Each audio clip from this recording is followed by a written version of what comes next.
নমস্কার সবাইকে, আশা করি আপনারা সকলে খুব ভালো আছেন। মিষ্টির আরও একটি নতুন গল্পে সবাইকে স্বাগতম।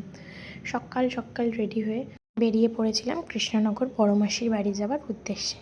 এটি আমার 10ম আইবুড়ো ভাত।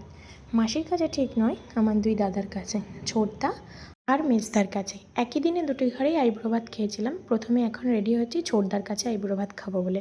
দুপুরবেলা খেয়েছিলাম, যদিও ছোটো বৌদি সেই সময় ছিল না, কুম্ভ মেলায় গিয়েছিল। তাই আমার সময়ের অভাবে দাদাই একা হাতে সবটা অ্যারেঞ্জ করে আমার জন্য এত কিছু সাজিয়েছিল। দাদা আর দাদার দুই মেয়ে আর আমার মাসি সমস্তটা করেছিল। এই যে আশীর্বাদ করছে সেটি হচ্ছে আমার বড় মাসি। বড় মাসি ঠিক নয়, আমার মেছো মাসি, কিন্তু যেহেতু বড় মাসি নেই তাই এই মাসিকেই বড় মাসি হিসেবে বলছি।